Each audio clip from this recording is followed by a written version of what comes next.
ಕನ್ನಡ ಕಲಿತ್ರೆ ರಿಲೇಷನ್ ಚೆನ್ನಾಗೇ ಇರುತ್ತೆ. ಕನ್ನಡ ಕಲಿಲಾರ್ದೇ ಇದ್ದರೆ ಹೀಗೆ ಆಗೋದು. ಕನ್ನಡ ಕಲೀರಿ ಫಸ್ಟು.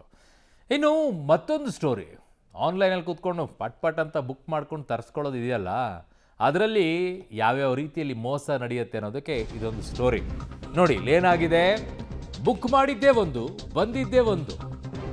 ಅಟ್ಲೀಸ್ಟ್ ಬೇರೆ ಬಂದಿದ್ದಾದರೂ ಓಕೆ, ಕಲ್ಲು ಬಂದರೆ ಏನ್ರಿ ಮಾಡಬೇಕು? ಪಾಪ ಕಲ್ಲು ಸಿಗಲ್ವೇನ್ರಿ ಅವನಿಗೆ? 1.25 ಲಕ್ಷ ಫೋನಿಗೆ ಬುಕ್ ಮಾಡ್ತಾರೆ. 1,85,000 ರೂಪಾಯಿ ಮೌಲ್ಯದ ಫೋನು. ದುಡ್ಡು ಎಲ್ಲ ಕಟ್ಬಿಡ್ತಾರೆ ಅಮೆಝಾನ್ ಆ್ಯಪ್ನಲ್ಲಿ. ಟೆಕ್ಕಿ ಪ್ರೇಮಾನಂದು. ಆದರೆ ಮೊಬೈಲ್ ಬದಲು ಡೆಲಿವರಿ ಆಗಿದ್ದು ಕಲ್ಲು. ಬಂದ್ಬಿಡು, ನಾನು ಬುಕ್ ಮಾಡಿದ್ದೀನಿ, ಮೊಬೈಲ್ ನೋಡೋಣ ಅಂತ ಹೇಳ್ಬಿಟ್ಟು ಓಪನ್ ಮಾಡಿದ್ರೆ ಒಳಗಡೆ ಕಲ್ಲು. ಸೇಮ್ ಮೊಬೈಲ್ ಸೈಜಲ್ಲಿ ಏನು ವೇಟ್ ಇರುತ್ತೆ, ಮೊಬೈಲ್ ವೇಟು ಅಷ್ಟೇ ಇದರದ್ದು ಕಲ್ಲನ್ನು ಇಟ್ಟಿದ್ದಾರೆ. ಸೊ ಏನಾಗುತ್ತೆ ಏನು ಪರಿಸ್ಥಿತಿ, ಹೇಗಿರಬೇಕು? ಬಾಕ್ಸ್ ಬಂದಿದೆ ಅಂತ ಹೇಳ್ಬಿಟ್ಟು ಅದನ್ನು ಓಪನ್ ಮಾಡ್ತಾರೆ, ಅದರಲ್ಲಿ ಒಂದು ಕಲ್ಲು. ಯಾವ ರೀತಿಯಲ್ಲಿ ವಂಚನೆ ನಡೀತಾ ಇದೆ ನೋಡಿ. ಸೊ ಇನ್ನು ಈ ಡೆಲಿವರಿ ಕಂಪ್ನಿಗಳಿದಾವಲ್ಲ, ಇನ್ನು ಭಾಳ ಎಚ್ಚರಿಕೆಯಿಂದ ಇಡಬೇಕಾಗತ್ತೆ. ಯಾವ್ಯಾವ ರೀತಿಯಲ್ಲಿ ಮೋಸ ಮಾಡ್ಬೋದು, ಯಾವ ರೀತಿಯಲ್ಲಿ ಆಗುತ್ತೆ, ಇದರಿಂದ ಕಂಪನಿಗಳಿಗೆ ಕೆಟ್ಟ ಹೆಸರವು. ಅಲ್ಲಿ ನೋಡಿ, ಅದಕ್ಕೆಲ್ಲ ಇದೆ, ಬಾರ್ ಕೋಡು ಇದೆ, ಪೂರ್ತಿ ಹೆಂಗೆ ಪ್ಯಾಕಿಂಗ್ ಆಗಬೇಕು ಆ ರೀತಿಯಲ್ಲೇ ಪ್ಯಾಕಿಂಗ್ ಇದೆ. ಯಾರಿಗೂ ಯಾವ ಡೌಟು ಬರೋದಿಲ್ಲ, ಆ ರೀತಿಯಾಗಿ ಪ್ಯಾಕಿಂಗ್ ಇದೆ. ಅದು ತೋರಿಸ್ತಾ ಇದೆ ನೋಡಿ ನಿಮಗೆ. ಅಲ್ಲಿ ಪ್ಯಾಕಿಂಗು, ಅದ್ರ ಮೇಲೆ ಸೀಲು ಎಲ್ಲ ಇದೆ, ಬಟ್ ಒಳಗಡೆಗೆ ಮಾತ್ರ ಮೊಬೈಲ್ ಇಲ್ಲ ಅಷ್ಟೇ, ಕಲ್ಲಿದೆ. ಹಿಂಗೆ ಹೇಳೋಣ ರೀ, ಹೆಂಗೆ ನಂಬೋದು ಇನ್ಮೇಲೆ ಆನ್ಲೈನಲ್ಲಿ ಬುಕ್ಕಿಂಗ್ ಮಾಡೋದಾದರೆ? 18th October Samsung Galaxy Z Fold 7 ಮೊಬೈಲನ್ನು ಇಷ್ಟಪಟ್ಬಿಟ್ಟು ಅಮೆಝಾನಲ್ಲಿ ಆರ್ಡರ್ ಮಾಡಿದೆ ನಾನು. ಸೊ ರಾತ್ರಿನ ಆರ್ಡರ್ ಮಾಡಿದ್ದು. ಆ್ಯಂಡ್ ನನಗೆ ಡೆಲಿವರಿ ಡೇಟ್ ಬಂದು 20th ಅಕ್ಟೋಬರ್ ಅಂತ ಹೇಳಿಬಿಟ್ಟು ಅಲ್ಲಿ ಮೆಸೇಜ್ ಬಂದಿತ್ತು.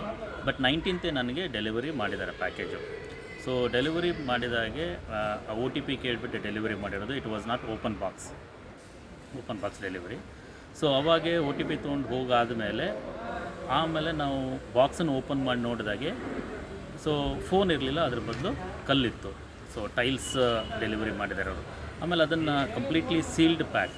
ಸೊ ಅಮೆಝಾನ್ ಕವರ್ ಆಗಲಿ ಅಥವಾ mobile box, it was completely sealed. I don't know ಅದು ಯಾವ ರೀತಿ ಅವರು ಮೊಬೈಲನ್ನು ತೊಗೊಂಡು ಕಲ್ಲಿಟ್ಟು ಪ್ಯಾಕ್ ಮಾಡಿದಾರೋ ಗೊತ್ತಿಲ್ಲ. But it looks like it was perfect sealed. But ನಾನು ನೋಡಿದಾಗೆ ಕಲ್ಲು ಡೆಲಿವರಿ ಆಗಿತ್ತು. ಅದರದ್ದೇ ಆದಂಥದ್ದು ಒಂದು ವಿಡಿಯೋನೂ ನಾನು ಮಾಡಿದ್ದೀನಿ. ಫಸ್ಟ್ ಪ್ಯಾಕಿಂದ ಓಪನ್ ಮಾಡಿ, ಬಾಕ್ಸನ್ನು ಓಪನ್ ಮಾಡಿ, ಸೊ ನೋಡಿದಾಗೆ ಅದು ಯಾವ ರೀತಿ ಬರುತ್ತೆ ಅದನ್ನೊಂದು ವಿಡಿಯೋನೂ ಮಾಡ್ಕೊಂಡಿದ್ದೀನಿ. ಅದಾದಮೇಲೆ ನಾನು ಕಸ್ಟಮರ್ ಕೇರ್ ಕಾಲ್ ಮಾಡಿ ನನ್ನ ಆಗಿರೋವಂಥ ಅನ್ಯಾಯನ ಅವ್ರಿಗೆ ಹೇಳಿದೆ. ಸೊ ಅವ್ರು ನನಗೆ 4-5 ದಿನ ಟೈಮ್ ಬೇಕು, ಆ ಟೈಮನ್ನು ತೊಗೊಂಡ್ಬಿಟ್ಟು ಇನ್ವೆಸ್ಟಿಗೇಷನ್ ಮಾಡಿ ನನಗೆ ರಿಸಲ್ಟ್ ಹೇಳ್ತೀನಿ ಅಂತಂದರು.